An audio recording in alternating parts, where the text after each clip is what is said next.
My mom swore that shoving garlic up someone's ass could cure hemorrhoids. She was dead set on stuffing cloves up my brother Tyler's butthole. I tried to warn her hemorrhoids need actual surgery, and garlic could cause a serious intestinal infection. But no, Tyler got the surgery, recovered perfectly, and then shacked up with some foreign guy. They became inseparable. Mom blamed me for cutting off the family bloodline, so she pushed me off a fucking cliff and left me to die. When I opened my eyes again, I was back on the day Tyler was diagnosed with hemorrhoids. This time I flashed her a big smile and gave her a thumbs up. Mom, you're a genius. Tyler's asshole is saved last life. My brother Tyler came stumbling out of the bathroom, sobbing like someone had died. I just shit out so much blood, he wailed, his face pale and clammy. Google says it's colon cancer. I've got less than a year to live, sis. Please save me. As a med student, I knew right away it was probably just hemorrhoids. Nothing a quick surgery couldn't fix. So I immediately called an Uber and rushed him to the biggest hospital in the city.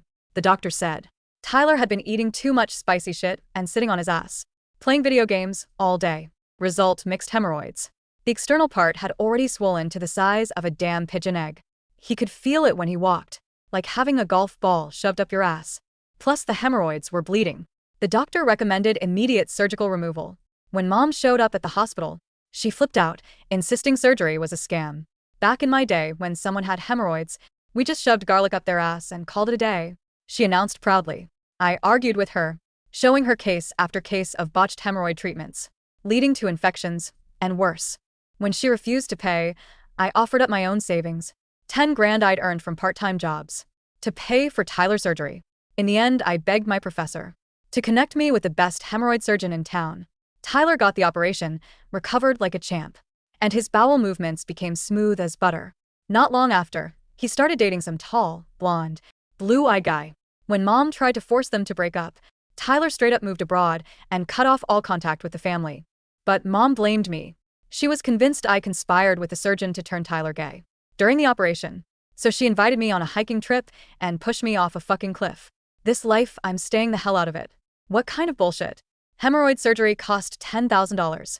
Mom spat, literally spraying saliva everywhere. That quack doctor probably pockets 5 or 6 grand in commission. He's just digging shit out of someone's ass. Why the hell should it cost that much? Tyler's face went red. Mom, that doctor has a real MD. He's educated. You didn't even finish elementary school. So stop talking out of your ass. Mom immediately dropped to the floor and started wailing, like someone at a funeral. Educated people make money so damn easy. She sobbed dramatically. They just make up some fancy words us regular folks can't understand. And boom, scammed. Back in my day, when someone got hemorrhoids, we just stuck a clove of garlic up their butt. Fixed in a few days. Didn't cost a cent. You ungrateful brat. Are you trying to bleed our family dry? People in the hospital lobby were staring. A nurse from the reception desk walked over asking if we needed help. I quickly waved her off and pulled Mom up from the floor. Then I turned to Tyler. Mom's eaten more salt than you've eaten rice, I said, my voice dripping with fake sincerity. Can you afford the surgery? No. Then shut up and listen to Mom. Tyler sulked but didn't argue. Mom, meanwhile, headed off to the farmer's market to get her medicine. An hour later, she returned clutching a small box of garlic like it was made of gold. Tyler, Jessica, come look at this. Mom opened the box and immediately a pungent, sour stench filled the room, like someone had shit in a jar and left it to ferment. Tyler pinched his nose. Mom, what the hell is that? It smells like actual crap. Mom cackled. With delight, she carefully peeled one clove, revealing not white garlic but a jet black charcoal-colored lump. Is that moldy? Tyler asked horrified. Mom snorted. What do you know? This is fermented black garlic. Not only is it way more potent, but it also prevents heart disease and cancer. Rich people eat 3 cloves a day. They even put it in their tea. She shoved the garlic at Tyler. Good boy. Go stick this up your ass. Use 3 cloves. 1 won't be enough. Tyler looked confused. But it's so dry. How am I supposed to? Mom smacked her forehead and rushed to the kitchen, returning with a huge bowl of vegetable oil. Look at me forgetting the most important part. This is fresh pressed canola oil. Smells amazing. Canola oil reduces inflammation and helps your intestines. 2 birds, 1 stone. First you disinfect with the oil, then insert the black garlic. Tyler obediently took the bowl of oil and the garlic into the bathroom. 10 minutes later, he emerged, his face flushed. At dinner, Mom, who usually never wasted oil, made Tyler's favorite, deep-fried meatballs. Tyler wolfed down half the plate. Mom, these meatballs are so good, he said, his mouth full. Mom lovingly piled more onto his and Dad's plates, not taking a single one for herself. Eat up, sweetie. You need your strength. Then she turned to me. Jessica, have some cabbage soup. The cabbage is really fresh today. I smiled and nodded because I'd seen Mom pour the oil Tyler had used to lubricate his asshole directly into the frying pan. That night, Tyler got diarrhea from eating too many fried meatballs. He was in the bathroom so long, he clogged the toilet. When he finally came out, his face was twisted in agony. Mom, my ass hurts so bad. Am I dying? But Mom clapped her hands together, delighted. Good. That means it's working. You're detoxing. Once all the toxins are out, you'll be cured. The next morning, Tyler's symptoms hadn't improved.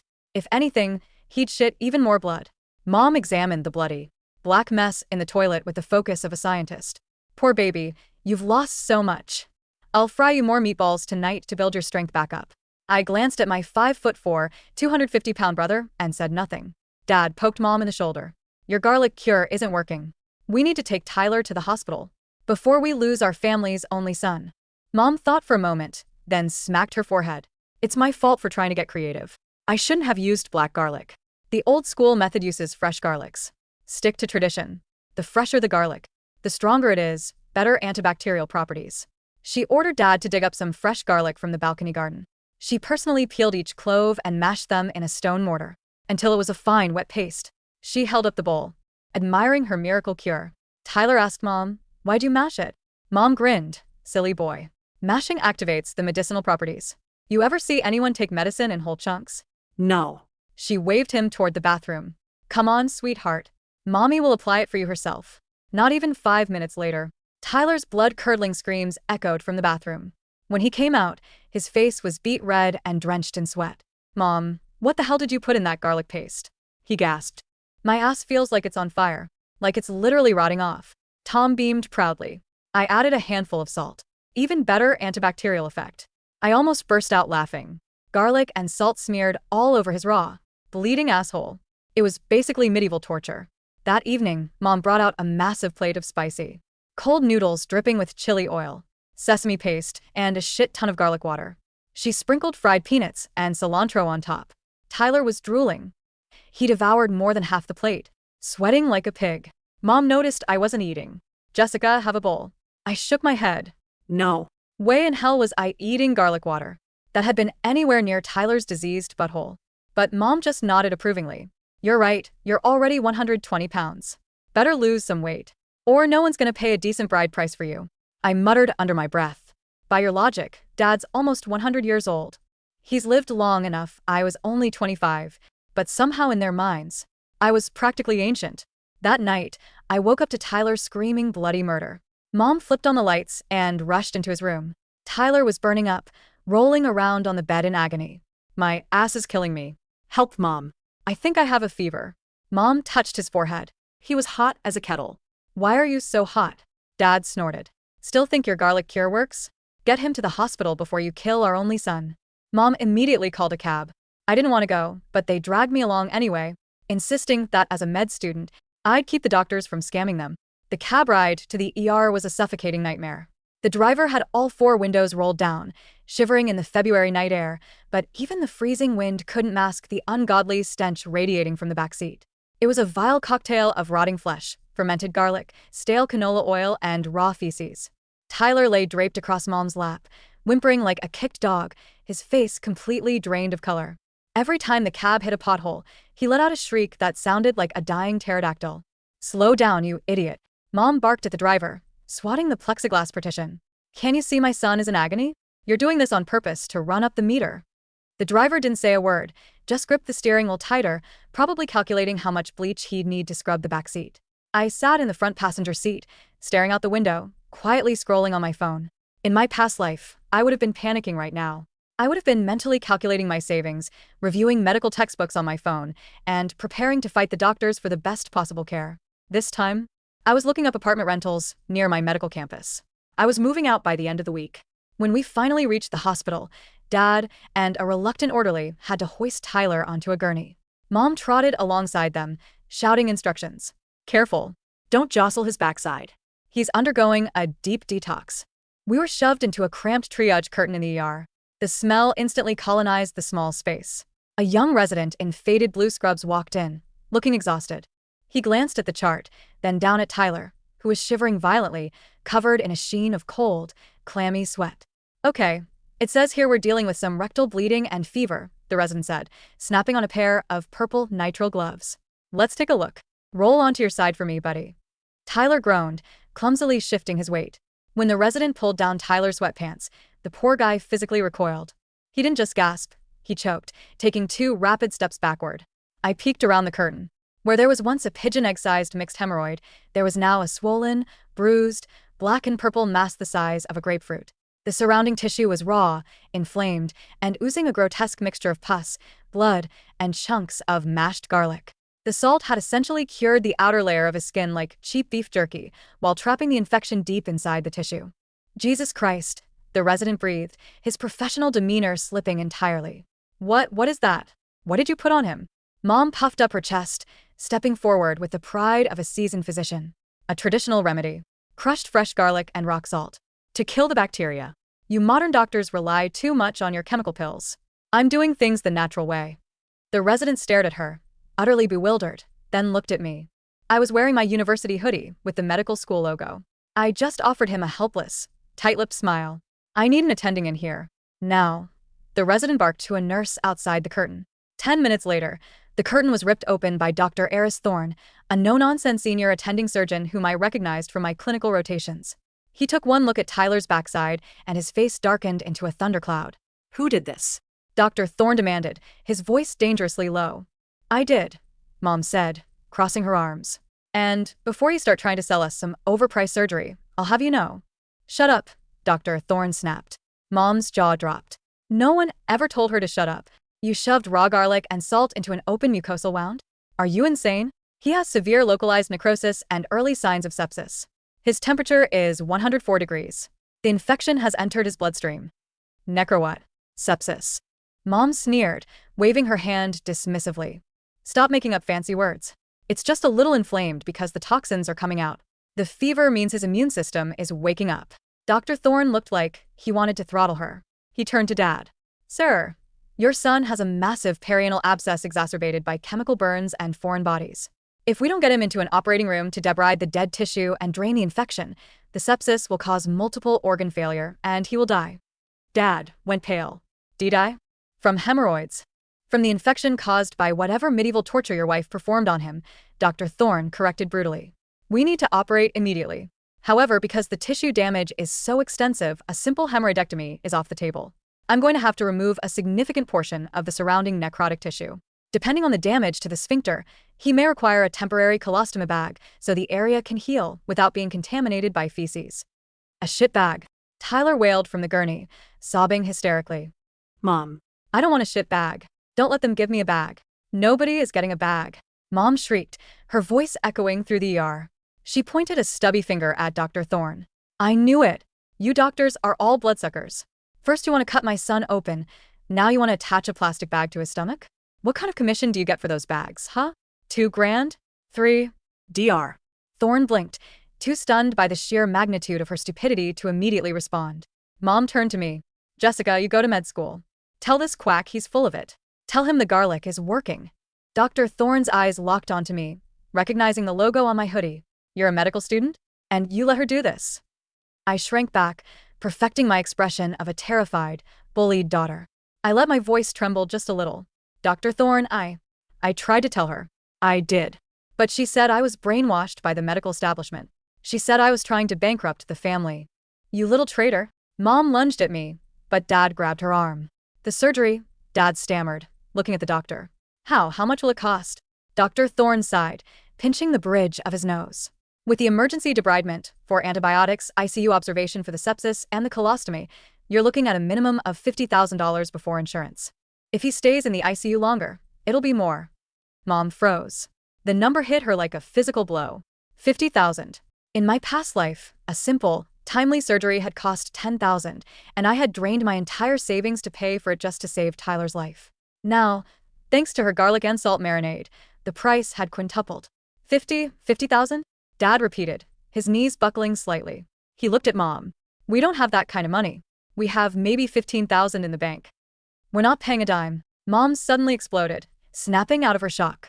She grabbed Tyler's clothes from the chair and threw them at him. Get up, Tyler. We are leaving. This is a scam. A $50,000 scam. I bet you and this quack aren't on it together, Jessica. Trying to bleed us dry. Mom, please, it hurts, Tyler cried, unable to sit up. I can't walk. Dr. Thorne stepped in front of the gurney. I strongly advise against leaving against medical advice. If you take him home, he will be dead within 48 hours. Watch me, Mom spat. She turned to me, her eyes manic. Jessica, you have money. You've been working those tutoring jobs. Pay for the antibiotics. We'll take the pills and go home. No surgery. I looked down, wringing my hands. Mom, I paid my tuition yesterday. I have exactly $84 in my checking account. It was a lie. I still had my 10 grand. But that money was my escape fund, and there was absolutely no way I was spending a single penny on this circus. You useless bitch, she screamed, raising a hand as if to slap me. A security guard at the end of the hall immediately started walking over. Mom lowered her hand, glaring at me with pure venom. Fine. Dad, grab his legs. We're taking him home. Ma'am, I am legally obligated to tell you that taking him is a fatal mistake, Dr. Thorne said, his voice cold and flat. He grabbed an AMA, against medical advice, form from a nearby desk and slammed it onto the rolling table. But he is a legal adult. If he consents to leave, I can't hold him hostage. Sign this. Tyler was delirious with fever, weeping and begging for the pain to stop. But when Mom told him that the doctor was trying to cut out his intestines and steal his money, Tyler weakly nodded. I want to go home, he whimpered. Take me home, Mom. Dad, spineless as ever, signed the form. We hauled Tyler back into a cab. The ride home was even worse. Tyler's fever had spiked, and he was violently shivering, slipping in and out of consciousness. As soon as we got him into his bed, Mom went straight to the kitchen. I stood in the doorway, watching her frantically tear through the pantry. What are you doing now, Mom? I asked mildly. The garlic worked. It just wasn't hot enough to burn out the deep-rooted toxins, she muttered frantically, pulling out a massive bottle of high-proof cooking wine, a jar of ginger powder, and a bundle of dried mugwort. I saw this on a holistic healing forum. Moxibustion. You heat the area to draw out the dampness and cold in the body. That doctor didn't know shit. She was going to smoke his asshole like a brisket. You're a genius, Mom, I said smoothly. You really know how to get to the root of the problem. Modern medicine just treats the symptoms. She shot me a smug, triumphant look. Finally, you're making some sense. Watch and learn, college girl. I'll save $50,000 and cure your brother by tomorrow morning. I didn't stay to watch. I went to my room, packed 2 suitcases with everything important I owned, grabbed my laptop, and quietly walked out the front door. I texted Dad, heading back to the dorms to study for midterms. Let me know how the detox goes. Then, I blocked both of their numbers. Over the next 2 days, I settled into a cheap, quiet apartment near the hospital. I went to my classes. I drank overpriced lattes. I slept a full 8 hours. My life was blissfully, violently silent. But I didn't completely blind myself to the situation. I still had Dad on a secondary burner phone. On Wednesday night, the burner phone buzzed. It was a frantic text from Dad. Jessica, please answer. Tyler isn't waking up. He smells sweet, like rotting fruit and garbage. Your mother is rubbing ginger wine on him, but he's breathing so shallow. What do I do? Sweet, fruity smell. That was the Pseudomonas bacteria. The necrosis had fully set in. Septic shock was imminent, if not already occurring. I replied, call 911. Tell them you're doing CPR. An hour later, I walked into the same ER, playing the role of the distraught sister who had rushed over from the library. I found Dad sitting in the waiting room, his head buried in his hands, weeping loudly. Mom was pacing back and forth, her hair a greasy, unkempt mess, muttering to herself. He's just purging, she kept whispering.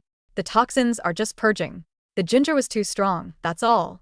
When Dr. Thorne finally came out of the surgical double doors, he looked exhausted. He stripped off his scrub cap, his eyes scanning the room until they landed on my parents. Is he? Dad choked out. He's alive, Dr. Thorne said, and Dad collapsed back into his chair with a sob of relief. But the doctor's face was grim. Barely. His blood pressure bottomed out on the way here. He went into septic shock. Mom rushed forward. So he's fine. Just give him the pills and let us take him home. Dr. Thorne didn't even yell this time. He just looked at her with a profound, icy disgust. No, ma'am. He is not fine. The infection caused by your moxibustion and garlic paste destroyed the entire perineal floor. Necrotizing fasciitis ate through the skin, the fat, and the muscle. We had to perform a radical debridement. We removed a massive amount of tissue from his buttocks and lower rectum. Mom blinked, the words bouncing off her thick skull. So, the hemorrhoids are gone?